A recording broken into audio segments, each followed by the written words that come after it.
want to ask somebody, if you work here at the VA, can you raise your hand too?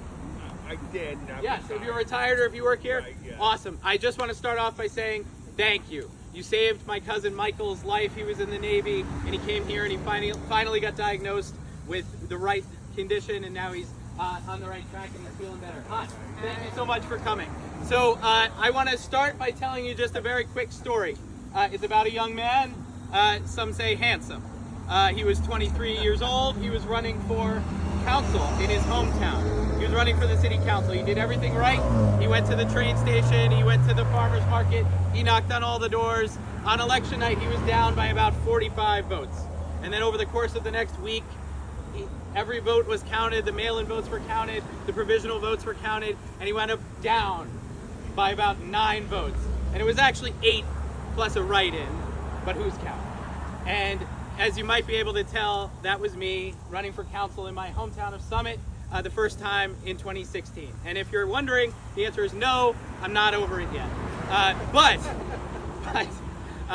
the reason why I'm telling you this story is because I called up my opponent. I said, I lost, you won, congratulations, I'm here to help. Right? Because that's what people who are mature do. That's what people who have respect for the voters and for the Constitution, right? And the rule of law, that's what they do. And I was given a second chance when I ran again. The next time I was elected overwhelmingly. I was reelected. I was the youngest council president in Summit history. And I believe that's in no small part due to the fact that I respected the Constitution and the voters and the rule of law. So, unfortunately, my loss in 2016 was not the worst election news that year, as you'll recall. We elected a guy who has no respect for the Constitution, a guy who thinks that he can do whatever he wants, a guy who literally, to stay in power, incited an insurrection. And that was only the first term. That was only the first term. And now that he's back, in the last 10 months, we've seen from this administration lawlessness. We've seen from Congress spinelessness. We've seen from the judiciary carelessness.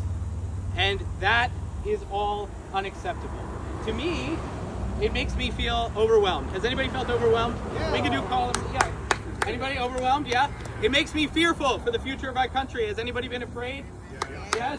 Yes. I've been afraid also. It makes me feel powerless. Has anybody felt powerless? Yes. But we shouldn't. We shouldn't feel those things. And I'm going to tell you why. Because of people like Adam, because of people who come out on a beautiful Saturday like this to stand up and speak out and say, this is the kind of country that we should have. The kind of country that honors the legacy of our forefathers who said we were not going to be subjects of a king anymore. A country that governs itself, a republic that says proudly, no kings in America. Can you say that with me? No kings in America, right?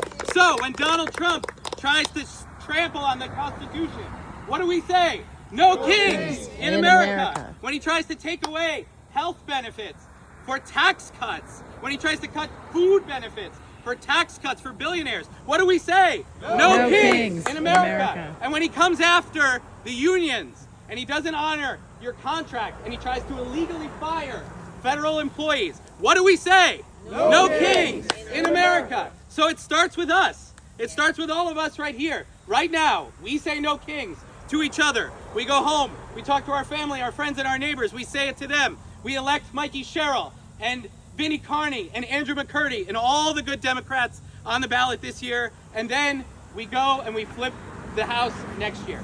So thank you for having me. I hope you have a wonderful day, and I hope you knock on some doors as well. Thank you. Thank you.